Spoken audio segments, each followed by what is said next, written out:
le service public, mais les salariés qui sont dedans. Ne nous parlez pas de respect, arrêtez. C'est vous qui allez chercher ce conflit. Il n'y a aucun dialogue social avec vous. Vous n'acceptez pas que vous voulez la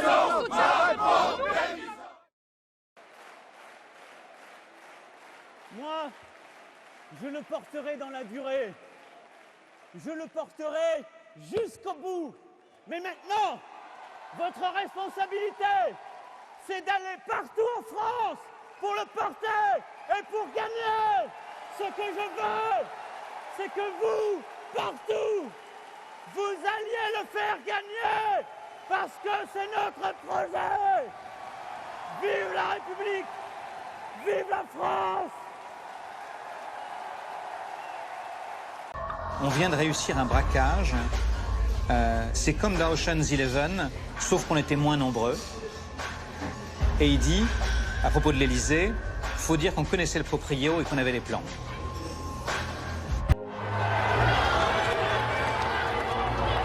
Le 7 mai 2017, Emmanuel Macron est élu avec 66% des suffrages.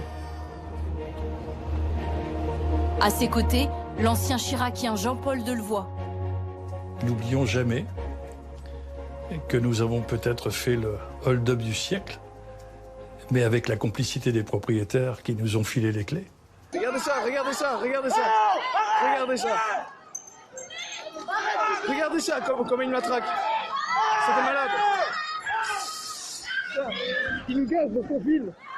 Il nous gaz parce qu'on filme. Voilà. Il nous gaz parce qu'ils veulent pas d'image. Ils veulent pas d'image. Regardez bien ce qui se passe.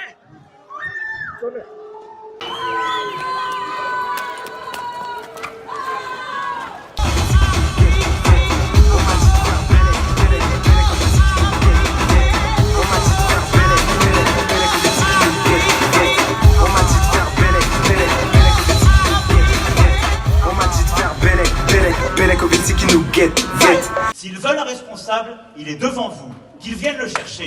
Et ce responsable, il répond au peuple français et au peuple souverain. Et à personne. Alors, au cours de sa déambulation, le président s'invite chez un jeune homme récemment sorti de prison après un braquage et lui fait promettre d'arrêter les bêtises, comme il dit, et de trouver du travail.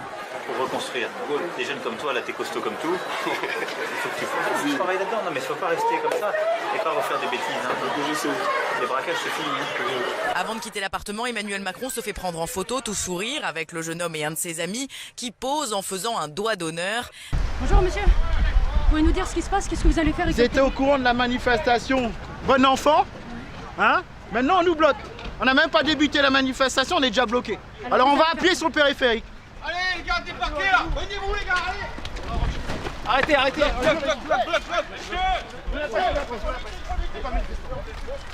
Je suis pas là pour me battre. On a fait un truc bon enfant. Je vous demande de reculer, monsieur.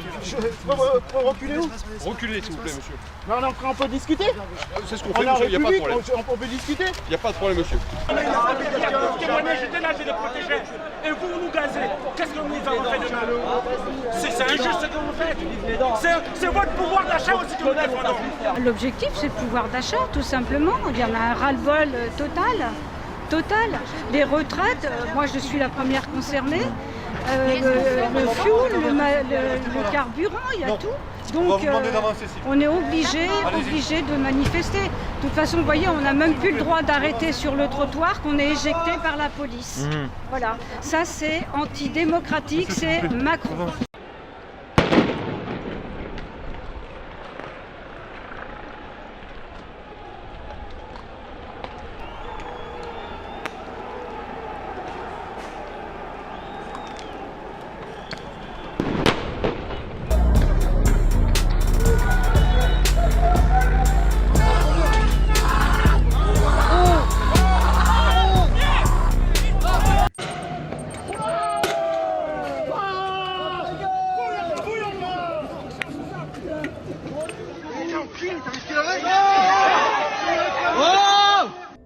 De dingue. Le patron hier soir il m'envoie un message. Il dit tu vas les bouffer. T'es plus fort qu'eux, c'est pour ça que je t'avais auprès de moi. Je suis avec Aïsma, etc. On attend le monde, machin, etc.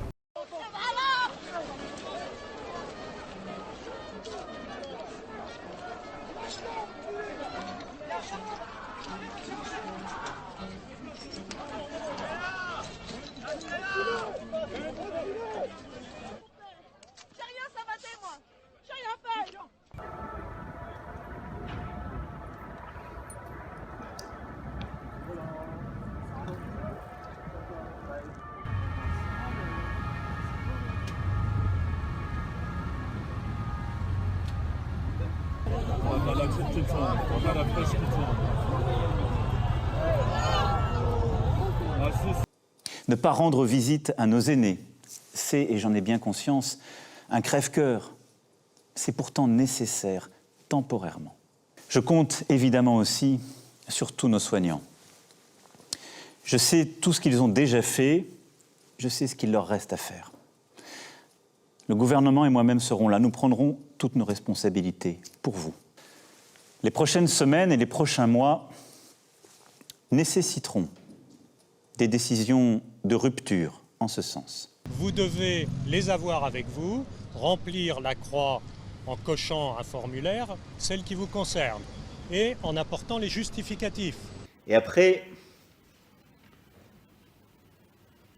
je crois que notre génération doit savoir que la bête de l'événement est là.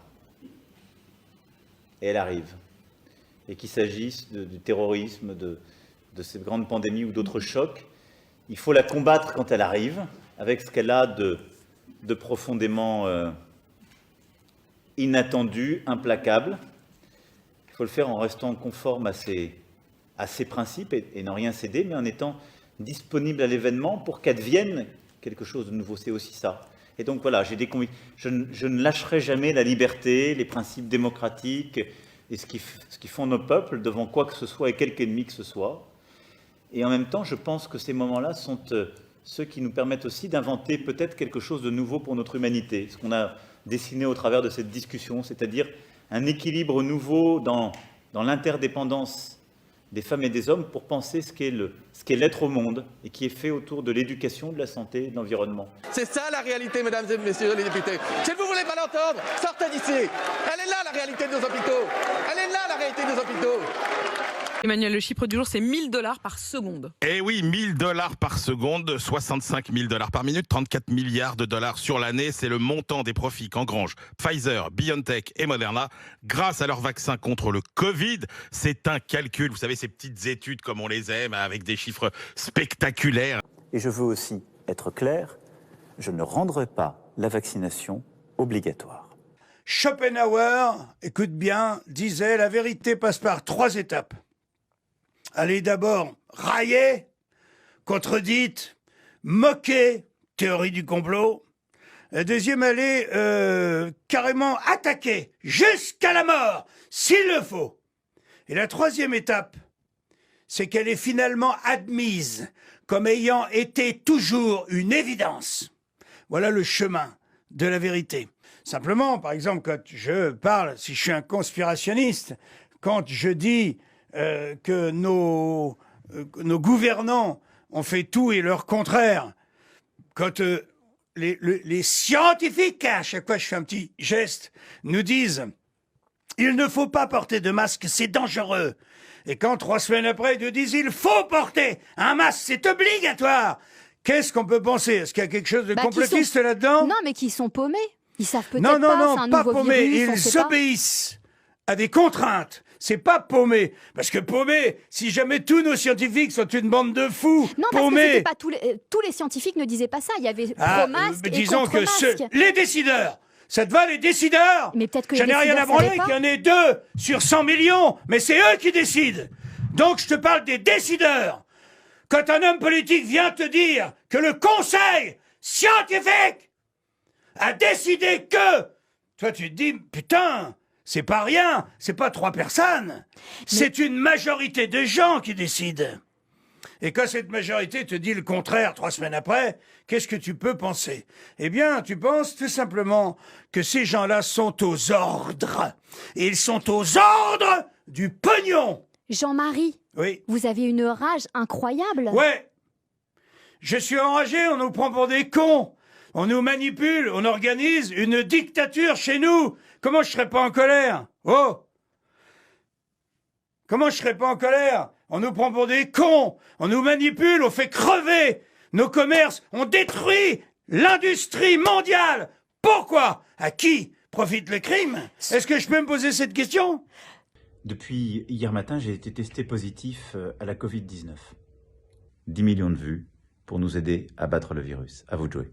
On reparle de l'hydroxychloroquine ce matin. Vous vous souvenez de ce médicament vanté par le professeur marseillais Didier Raoult?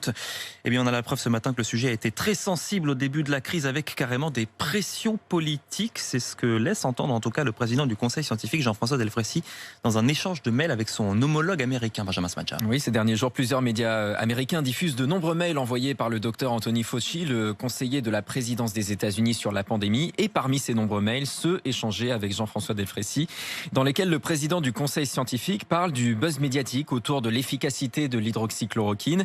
Les données ne sont pas particulièrement convaincantes, dit Jean-François Delfraissy. Il indique que des études sont en cours sur ce traitement avant de révéler ressentir une pression politique énorme pour autoriser l'hydroxychloroquine et la donner à tout le monde. Mais je résiste, ajoute-t-il. Contacté par BFM TV, une proche de Jean-François Delfraissy rappelle qu'à l'époque, beaucoup d'intellectuels de politique déclaraient avoir été sauvés avec ce traitement et poussés pour en libéraliser l'usage. Et c'est à ces pressions politiques que Jean-François Delfraissy ferait donc allusion. Oh putain, je l'ai plus là. Allez, allez, venez là. Un petit coup. Oula, oula, oula, oula. Viens là. Oula, oula. Oh non, ils sont cons quoi. Oh non, mais n'importe quoi. N'importe quoi. Ah, c'est une honte, oui. Oh, mais ils sont marteaux. Venez là, nous on ne veut pas du mal. On veut pas du mal. Monsieur Macron, une photo, on ne veut pas du mal. Donc il y a un moment où la connerie, ça suffit. L'obligation, convaincre, on voit bien que ça sert à rien. Tous les gens qui défilent sur notre antenne, qui ne veulent pas se faire vacciner, ils sont de plus en plus irréductibles au fil des jours, avec des arguments de plus en plus nuls. Et j'espère que ceux qu'on aura aujourd'hui, ils auront un peu plus de biscuits que on ne sait pas dans 15 ans ce que ça va donner, etc. Moi je les attends là. Appelez, appelez, téléphonez, et on vous vaccinera de force. Moi je vous ferai emmener par 2 policiers au centre de vaccination. Parfaitement. Pour nous protéger et pour notre unité, nous devons aller vers la vaccination de tous les Français. Car c'est le seul chemin vers le retour à la vie normale. Justement, quelles seront les sanctions et comment s'exerceront les contrôles à partir du 15 septembre ? À partir du 15 septembre, si vous êtes soignant et que vous n'êtes pas vacciné, vous ne pourrez plus travailler et vous ne serez plus payé. Et est-ce qu'il faut comprendre que c'est une forme de première étape avant une vaccination obligatoire pour tous les Français ? Mais de façon plus générale, les jeunes doivent se faire vacciner. Le pass sanitaire est un outil qui va nous y aider. Bonjour à toutes et tous. Depuis le début de l'été, nous entendons beaucoup parler de la 4e vague et de la seule arme que nous avons face à elle, le vaccin. Cette rentrée, malgré tout, elle se fait avec le virus qui continue de circuler. Alors face au virus qui circule, je vous le rappelle, il y a les gestes barrières, la fameuse chanson de nos amis McFly et Carlito. Se sont entretenus au téléphone ce mercredi pour évoquer la crise des sous-marins qui secoue les relations Paris-Washington. Travailler plus longtemps en repoussant l'âge légal. Aller vers un système plus juste en supprimant les régimes spéciaux, en harmonisant les règles entre public et privé et en faisant en sorte qu'au terme d'une carrière complète, aucune pension ne puisse être inférieure à 1 000 €. On s'est aperçu que ces vaccins protégeaient finalement assez peu ou mal contre l'infection et la transmission. Alors je sais que c'est difficile à comprendre pour le public, c'est difficile à comprendre pour les médecins. Alors, c'est parce que d'habitude un vaccin protège. Est-ce que le pass protège réellement ? Vous avez donné la réponse. La réponse est non. Il y a des limites, puisqu'on peut être vacciné et être porteur du virus.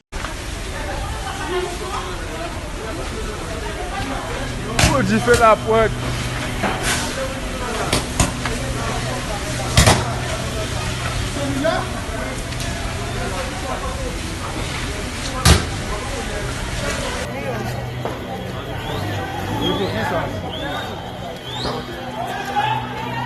Quelle différence entre passe vaccinal et obligation vaccinale ?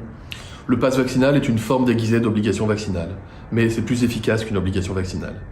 Moi, je ne suis pas pour emmerder les Français, je peste toute la journée contre l'administration quand elle les bloque. Et bien là, les non-vaccinés, j'ai très envie de les emmerder. Donc on va continuer de le faire jusqu'au bout, c'est ça la stratégie. Le président américain Joe Biden pousse à la vaccination et aux gestes barrières face au variant Omicron. Omicron est très transmissible. C'est un variant transmissible, mais très différent de tout ce que nous avons vu auparavant. Vous pouvez vous protéger, et vous devriez vous protéger très franchement. Faites-vous vacciner, faites-vous booster, il y a plein de rappels. Portez un masque. Notre meilleure arme, c'est la vaccination. pour vous protéger, pour nous protéger et pour protéger la France. N'hésitez pas à vous faire vacciner. Protégez-vous, protégez-nous. Plus de 3 millions de créneaux vous attendent dans les centres, chez votre médecin, chez votre pharmacien. Qui va croire une chose pareille? Non mais honnêtement, je veux dire, c'est absolument pas avec quelque chose qui n'est même pas encore en place, si vous voulez. On sait très bien que la vague va retomber. On le sait très bien par les Anglais. On sait très bien que la vague va retomber. On ne peut pas imputer au pass vaccinal des choses qui auront lieu début février. Alors, c'est pas possible. Il n'est pas encore en place, le pass vaccinal. Non, mais vous savez bien. Alors, je comprends ce que vous dites. Il n'est pas en place. D'autant plus que là, avec 1 million de cas par jour, vous allez probablement mais m'accorder que le vaccin n'empêche pas la circulation du virus. Non, il n'empêche pas la contamination. Ça, c'est clair. Mais il empêche, vous me l'accordez aussi, les cas graves et les cas de réanimation. Oui, ça, on est d'accord là-dessus, on peut être rassurés tous d'accord là-dessus. C'est étonnant ce que vous dites, professeur, parce que quand on nous a dit il va falloir se faire vacciner une fois, 2 fois, on nous disait à chaque fois ce sera la dernière et tout ira bien après, on retrouvera une vie normale. Là, vous nous dites, dès le début, on voyait chez les animaux que la durée de vie du vaccin, elle était très limitée. On en est à 3 doses, ou une dose de rappel, on pense à la 4e. Comment vous pouvez convaincre aujourd'hui les gens qu'il va falloir se faire vacciner tous les 3 mois maintenant? C'est une bonne question et c'est difficile à convaincre. C'est pour ça que pour se lancer, pour prendre une décision sur la 4e dose, probablement qui pourrait être dans un premier temps chez les sujets les plus à risque, chez les gens les plus fragiles, chez les gens les plus âgés. Je ne parle pas en population générale pour l'instant. Eh bien, il faut avoir des données solides scientifiques pour pouvoir dire oui, ça le mérite. Bon. Vous avez bien compris que ce vaccin est très particulier, qu'il est comme les autres vaccins par certains côtés, c'est un vaccin, mais que c'est un vaccin qui est une forme un peu de vaccin-médicament, puisqu'en fait, il protège contre les formes sévères et contre les formes graves. Ça non plus, ça n'a pas été dit. Et ça, je pense qu'on ne l'a pas suffisamment dit. Ça, vous l'entendez dans la rue, c'est plus un vaccin, c'est un médicament. Bon, dans votre bouche, c'est nouveau. Oui, c'est nouveau parce que c'est incompatible. Normalement, je ne devrais pas dire ça comme professeur de médecine. Ça ne colle pas. Et pourtant, c'est la réalité. C'est-à-dire qu'il est très particulier. Et donc là, nous avons l'exemple d'un livrable de McKinsey, en date du 23 août 2021, qui fait un bilan des injections vaccinales réalisées à cette date, qui établit des projections sur la vaccination pour atteindre la cible de 50 millions de primo-vaccinations que le gouvernement s'était fixé en septembre 2021. Le président Macron estime avoir obtenu des garanties de la part de Moscou. Vladimir Poutine l'a acté lui-même. Il y a des propositions utiles, il faut qu'on y travaille. Dire « je suis prêt à le faire » et ensuite trahir cette parole, il fait rarement ça pour le coup. Évidemment, d'éviter la guerre et de construire des éléments de confiance, de stabilité, de visibilité pour tout le monde. Donc merci beaucoup de ton temps et de l'accueil aujourd'hui. Merci. J'ai regardé votre logo, je pensais qu'on était sur CNews, mais en fait, on est bien sur BFM. Mais je vois pas le rapport. Vous ne dites pas non plus, et ça c'est terrible. Parce que vous ne dites pas non plus. Mais je vois pas le rapport. La je baisse. vous parle en l'occurrence. Est-ce que vous me laissez parler, madame? Je vous parle en l'occurrence des atteintes aux personnes. Non, mais votre présentation, elle est très rapide et un peu populiste. Bon, et c'est la difficulté. Allez-y, essayez de démontrer l'inverse. Non, mais vous vexez pas, calmez-vous. Ce sont vos chiffres. Non, mais calmez-vous, madame, ça va bien se passer. Aujourd'hui, il y a une baisse de 30%. Ça va bien se passer. Il va bien se passer. Non, mais il y a 30% de baisse. Oh, je vous demande pardon. Comment ça vous va parlez? bien se passer, madame. Vous allez voir. Il y a 30% de baisse sur les biens. Moi, j'en ai marre des discours populistes toute la journée.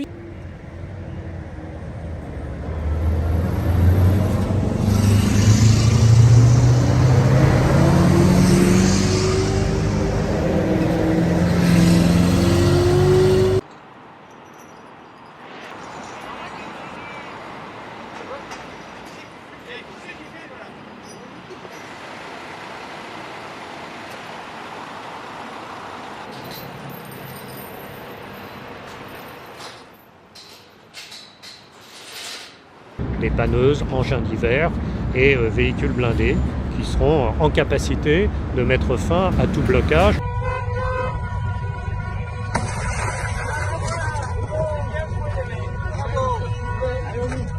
Discours guerrier de Vladimir Poutine, vous allez l'entendre, le chef du Kremlin qui n'hésite pas à menacer ceux qui interféreront avec la Russie. Je vous propose de l'écouter.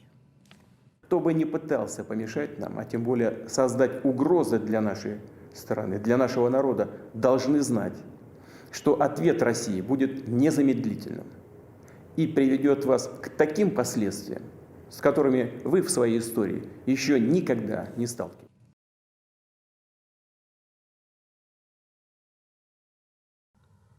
Les sanctions portées à la Russie seront à la hauteur de l'agression dont elle se rend coupable. sur le plan militaire et économique, autant que dans le domaine de l'énergie. Nous serons sans faiblesse.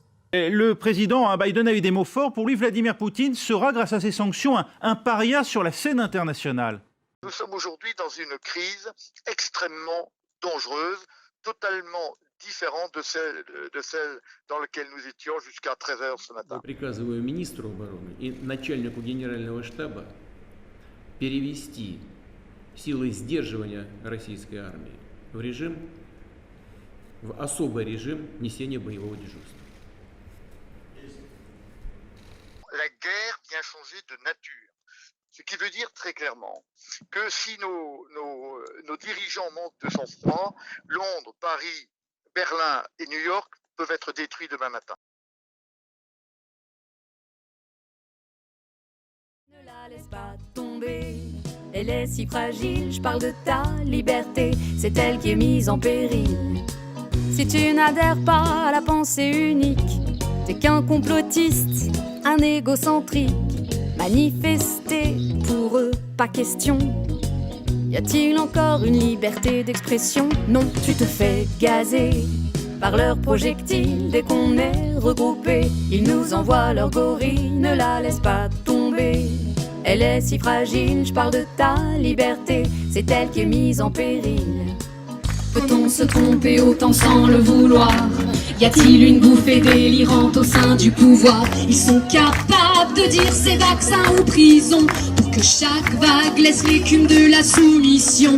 Ne laissons pas tomber, elles sont si fragiles. Je parle de nos libertés, nos vies ne sont pas futiles. Ne laissons pas tomber, soyons moins dociles. On est tous éveillés, il faut sortir de la file.